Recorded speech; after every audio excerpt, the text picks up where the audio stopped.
Come on, Amy, it's not that high. I won't let you go, reassured a young boy, holding his hand out with a smile. But Dad said it isn't safe. What if we get in trouble? Asked a young girl, her hands recoiling into her chest away from his open hand. Nah, it'll only be for a while. Come on, before we lose daylight. That smile widened brightly, while his hand outstretched with a welcome temptation. Amy Midoriya contemplated on the gesture, recalling all of the warnings her parents had told her about indoor docks. However, she pushed her fears away, grabbing hold of the boy's hand. He led her to wrap her arms around his shoulders, grabbing hold of her body against his. Hold on tight. He motioned with a grin, carrying her piggyback before he gently levitated from the ground. She tightened a little around his neck from the tiny lift before he immediately shot into the air, flying towards an overlook above the docks. It was a quick trip, one that he had done many times before despite his father's fervent irritation on using his quirk in public. Kosuke Bakugou grinned upon spotting the landing, gently floating onto the rickety boards that lined the floor. He turned to the horizon over the docks, spotting the sun still high above the water and the tugboats still floating about in the harbour. It was the end of the school day, and he breathed in the salty breeze, feeling a sense of freedom from the elementary school grind. Took you a while. Ah! Exclaimed Kosuke, clutching onto Amy behind him. When did you get here? Much earlier than you, replied a boy sitting on the floor, also in uniform, his smirk eyeing Kosuke. Answer me properly, damn it! Can I let go now? Asked Amy, still holding onto Kosuke's back. He turned to her, still with frustration on his face, while he helped her find her feet, watching her bound across to the other boy in the large space. Hi, Haru. She chirped, now finding a gentle smile on the boy's face. Hope you haven't been waiting long. I got here 5 minutes ago. It's no big deal, replied Haru Todoroki, earning a frustrated pout from Kosuke across the room. Now that we're here, we gotta think of a plan, announced Kosuke while he walked towards the two, taking a seat on the floor. Agreed. Mother's Day is this weekend, continued Haru on point. Anyone have any ideas? No, not really, added Amy, disheartened by the thought. It's hard when Dad always gets Mom things they need. They don't ask for a lot. Hey, at least your dad doesn't take your mom on their date night escapades, spoke Kosuke in passing. Or just buy them everything, added Haru.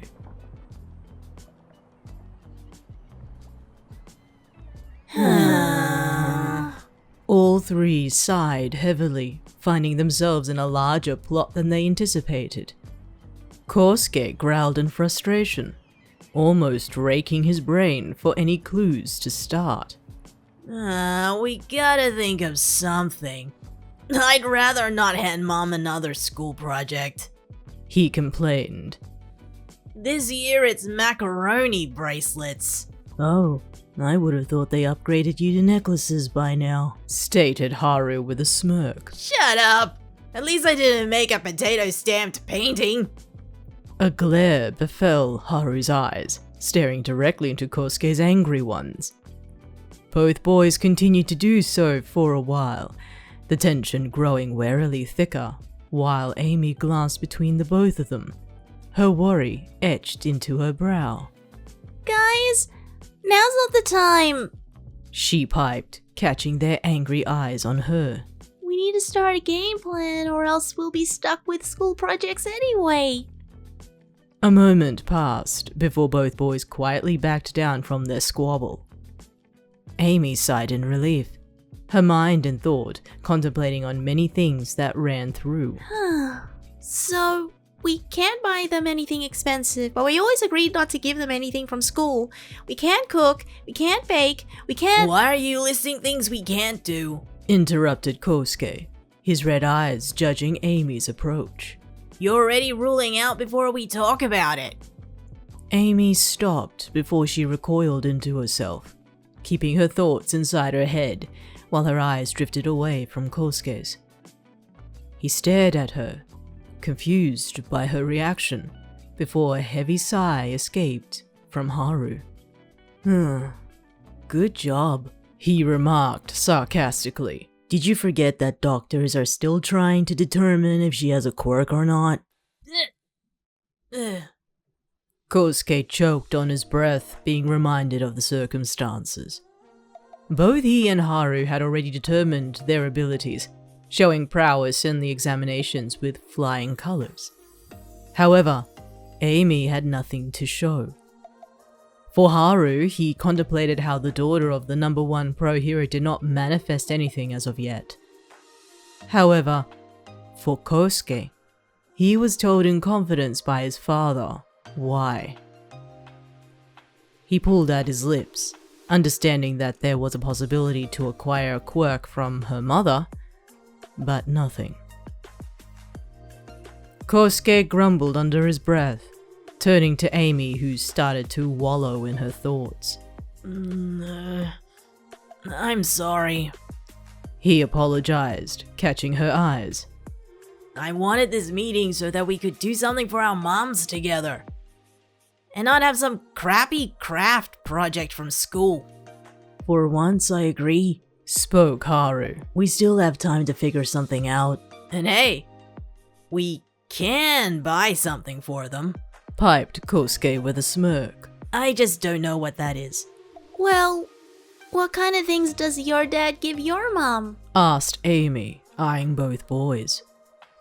Papa buys them everything, even when they don't ask for it, answered Haru. It's hard when you have to think of a present for somebody who has everything. Yeah, Dad always gets something practical for Mom, continued Kosuke. like those bracelets. He keeps getting upgrades for them, which is why I don't want to give macaroni bracelets. Yeah. Lowly whispered Amy. Dad usually cooks for Mom. Or bakes something. Like those cupcakes. The room grew silent while all three sat in thought. Out of all they could muster, nothing came to mind to ease their concerns. This game plan was to be proposed today. Or so they hoped, only to come to the conclusion that with every suggestion that was passed between them, they were shot down in hindsight.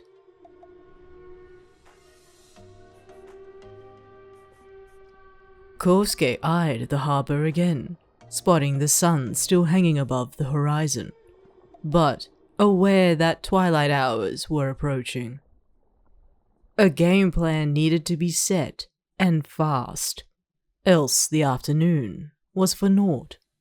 Do you think Okimi could help? Asked Amy in passing. I think she has her own problems, remarked Haru. She doesn't even know what to give her mom, let alone her dad during these times. Oh, right. Hey guys, started Kosuke, still staring out into the harbor. What did your parents give their parents? You mean our grandparents? Followed Haru dryly. Who else do you think I mean? Maybe we could do something they did. Well, I'm out. Spoke Amy in defeat. Like I said, Dad cooks and bakes when he can outside of work. He did that for Gran one time. Mom told me the story. Kosuke grumbled a sigh again, turning back to the group with a frustrated brow. Damn. Dad just visits Grammy. She appreciates family time. What about you, Haru? Amy glanced at Haru, as did he between her and Kosuke. His eyes grew a little concerned about how to elaborate his point of view on the topic in question at hand, wondering in his head how to delicately explain. That was until Amy's eyes widened in slight panic, realizing her oversight. Oh, I'm sorry! She exclaimed. No, it's fine, Reassured Haru. Papa would visit Oba, but he would always have a small bouquet of flowers for her. They couldn't give her a lot, but she loves them. What kind of flowers? Asked Amy, curious. Autumn bellflowers. What if we did that? Interrupted Kosuke, catching Amy and Haru's attention. We can pitch in what money we have collectively and grab flowers. Haru, you're a genius! I am? Questioned Haru. I mean, we'll get a small one each. Not like those other kids who pick something from the road or from someone's garden. Oh, and it'll look pretty if we bought them. Added Amy. Exactly. Haru stared between the both of them, their smiles wide in victory, while he pondered on the plan. Exactly what flowers are we getting? He asked. I'm glad you asked. Haughtily replied Kosuke with a grin. I know Mom loves to play with dandelions, so I'm grabbing them. And the rest of us? That's your problem. Haru sighed grumpily at Kosuke's response, staring at the hothead with a steely gaze. Well, I remember one trip to Grand that Mom saw a picture of sunflowers and really liked it. I think I'll go with those. Mused Amy in thought before turning to Haru. I think your mom might like something pretty. Something that stands out with color but nothing too bright and nothing too plain. Come to think about it, if your grandma likes autumn bellflowers, then maybe your mom might like something similar. Delphiniums. Spoke Haru, halting Amy's track of thought. Mama likes delphiniums. It's settled then. Rejoiced Kosuke with a smirk. We're all getting flowers for Mother's Day. Kosuke felt victorious with his conclusion, soon speaking logistics with Haru and Amy on how to go about locating their flower choices. As soon as the light was turning a shade of orange, all three made their way back into Musatafu, ensuring that they hadn't locked themselves in Endor docks by the gated entrance.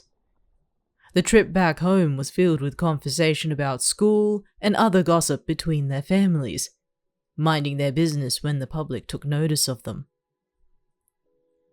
Haru was the first to arrive at his home, a traditional townhouse based in a quiet suburb where he parted ways by a juncture from Amy and Kosuke. They both watched Haru leave, spotting his mother by the gates ahead, waving at the both of them before taking Haru inside. You reckon Uncle Todoroki will be arriving soon? Asked Amy. Who knows? Responded Kosuke in kind.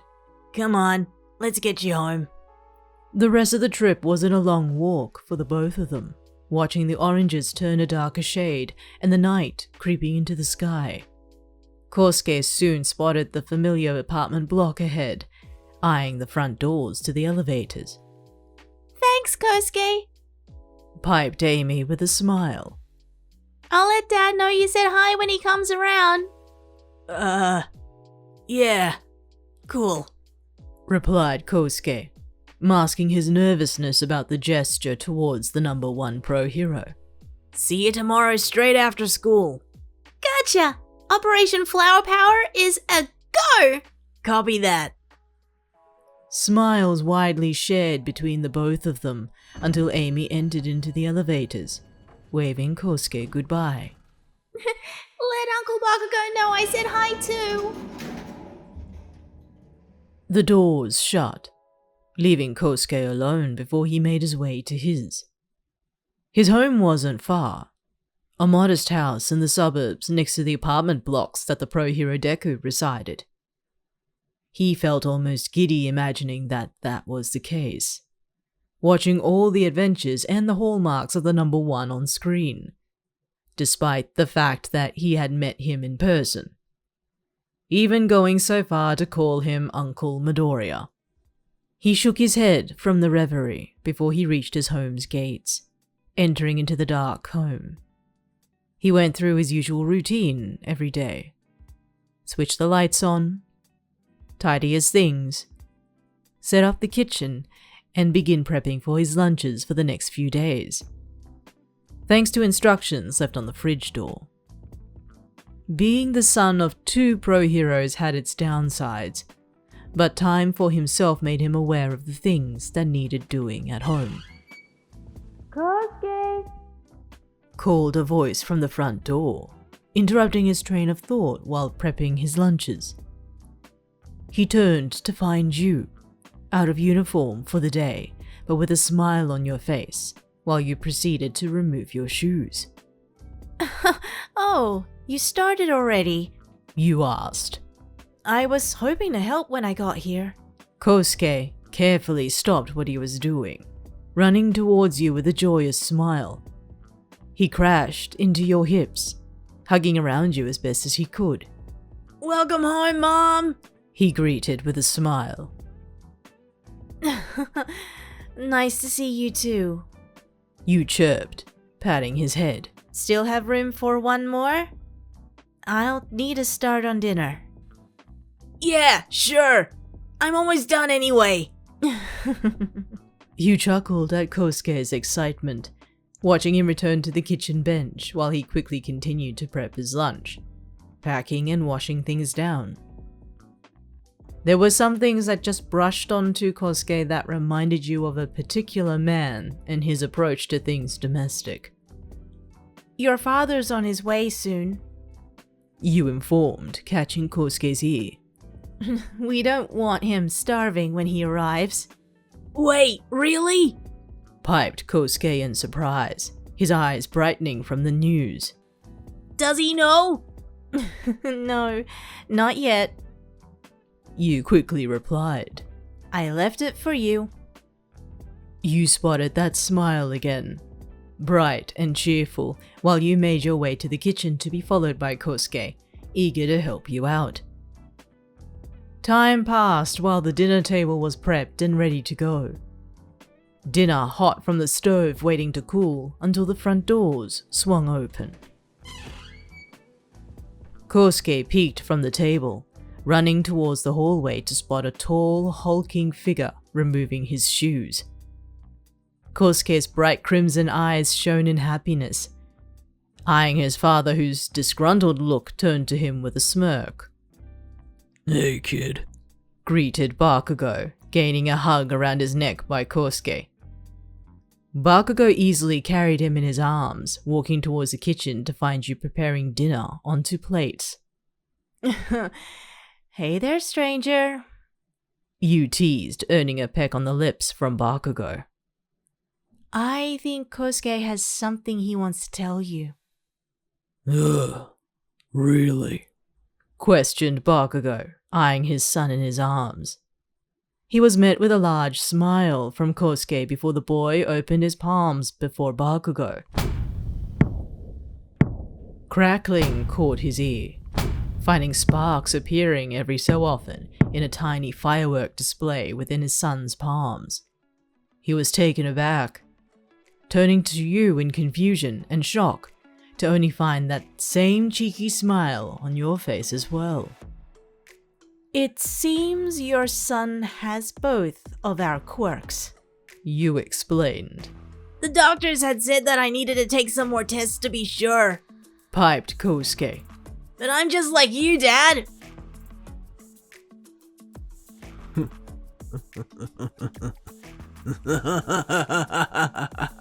Bakugou stared at Kosuke before he slowly fell into a cheerful laugh, hugging him proudly in his large arms. You watched the display with a smile while you brought the dinner plates to the table, calling the both of them over. The night was filled with conversation. One's mostly between Bakugou and Kosuke, cheerful and excited about the reality of the explosion quirk manifesting. However, between the chatter, Kosuke thought of you, anxious to begin his operation for Mother's Day.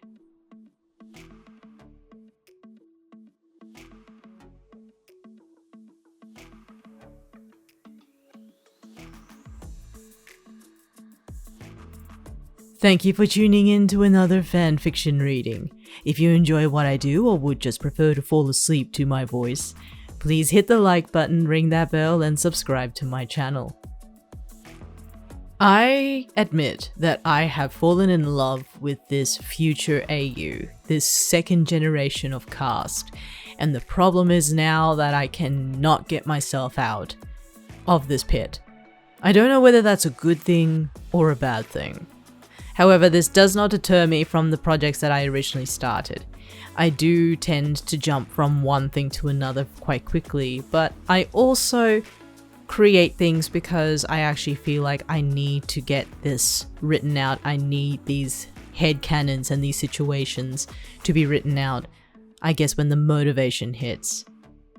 Sometimes, in my opinion, you have to ignore that kind of motivation. It does turn to distraction, but in this case, I wrote this extremely quickly because I couldn't get myself out of the second generation future AU.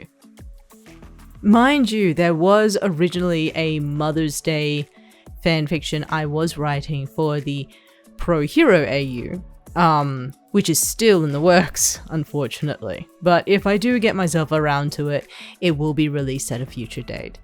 Otherwise, I do hope you enjoyed this little piece of, I guess, insight into the future AU of the channel's stories. And I hope to write a little bit more as well. Otherwise, thank you so much for visiting.